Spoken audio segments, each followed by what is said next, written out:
हा बाळांनो, second passage घेऊ आपण आता. बघा, सेकंड पॅसेज मध्ये लेखक काय म्हणतात बघा. Setting goals has two valuable assets.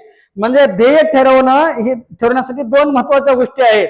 ध्येय ठरवण्यासाठी दोन महत्वाच्या गोष्टी आहेत असं लेखक या ठिकाणी सांगतात. मग बाळांनो, पहिलं कोणतं? A sense of originality. पहिल्या गटापडा एखादं ध्येय ठरवण्यासाठी दोन गोष्टी महत्वाच्या आहेत असं लेखक म्हणतात. मग त्यातील पहिली गोष्ट कोणती?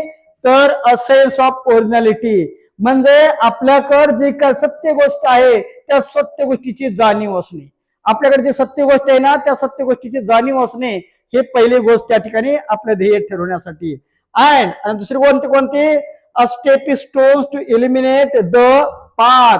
आणि जे काय ध्येय ठरवलेलं आहे ते ध्येयाच्या मार्गाने जाण्यासाठी ते आपलं पाऊल पडणं, योग्य त्या पद्धतीने पाऊल टाकणं हे दुसरी गोष्ट अतिशय महत्वाची आहे. अशा दोन गोष्टी महत्वाच्या आहेत आपल्याला ध्येय ठरवण्यासाठी. बघा, goals put one at the helm of life. म्हणजे ध्येय जे असतात ना बाळांनो, ती ध्येय त्या ठिकाणी अतिशय महत्वाचे असतात आपलं जीवन नियंत्रित करण्यासाठी. आपलं जीवन नियंत्रित करण्यासाठी ध्येय अति महत्वाचे असतात असं लेखक या ठिकाणी सांगतात. Perceiving them acknowledge a better future situation. आणि त्याची जाणीव असणे आणि जाणीव असून त्या ठिकाणी पुढे चालणे आणि आपलं भविष्य नियंत्रित करणं, भविष्यातली परिस्थिती बेटर करणं हे ध्येयाचं काम आहे. They help to steer a course of life. बघा, तर जी काही गोष्टी आहेत ना ते ध्येय जे असतात ना बाळांनो, ते ध्येय काय करतात? आपलं जीवनातील जे मार्गदर्शक ज्या गोष्टी आहेत ते त्या मार्गदर्शक गोष्टीसाठी मदत करत असतात, हेल्प करत असतात. Rather than simply drifting along and better thing happen. म्हणजे फक्त त्या ठिकाणी एक वरवरचा ठोका निर्माण करण्याच्या ऐवजी आपलं जीवन त्या ठिकाणी सुखकर बनवण्यासाठी हे ध्येय अतिशय महत्वाचे असतात असं लेखक या ठिकाणी सांगत आहेत. पुढं लेखक काय म्हणतात आणखीन बघा. Setting goals may appear easy. म्हणजे ध्येय ठरवणं अतिशय सोपी गोष्ट आहे असं म्हणतात लेखक. बघा काय म्हणतात? Setting goals may appear easy. म्हणजे ध्येय ठरवणं अतिशय महत्वाची सोपी गोष्ट आहे. परंतु फॉर सम, काही लोकांसाठी, काही जणांसाठी इट इज क्वाईट चॅलेंजिंग. परंतु काही लोकांसाठी ते ध्येय ठरवणं तेच गोष्ट सोपी असली गोष्ट आव्हानात्मक वाटते. काहींना ध्येय ठरवणं सोपं आहे, पण काहींना तेच ध्येय ठरवणं हे आव्हानात्मक ठरते असं लेखक या ठिकाणी सांगतात.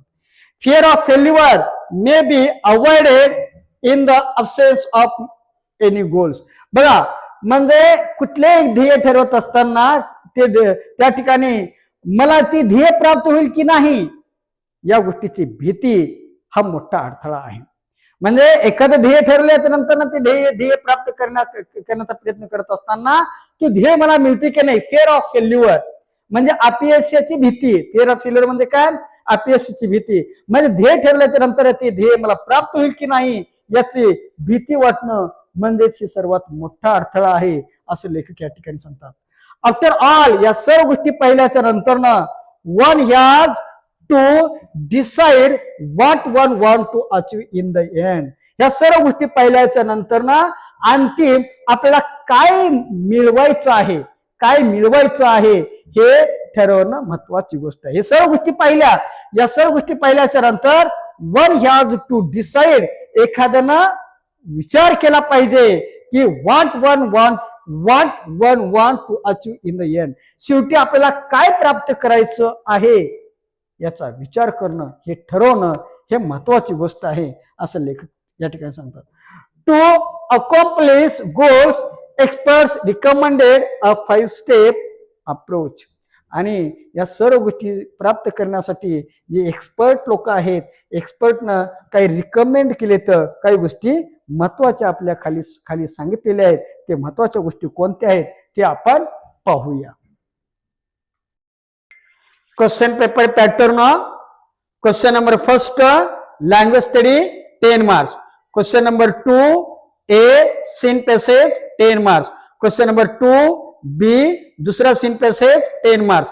क्वेश्चन नंबर 3 ए पोयम म्हणजे stanza 5 marks. Question number 3 B appreciation of the poem 5 marks. Question number 4 A unseen passage 10 marks. Question number 4 B summary writing 5 marks. Question number 5 A letter writing 5 marks. Question number 5 B dialogue writing 5 marks. Question number 6 A information transfer 5 marks. Question number 6 B expound the theme 5 marks. Question number 7 translation 5 marks. अशा प्रकारचे question paper pattern त्या ठिकाणी असे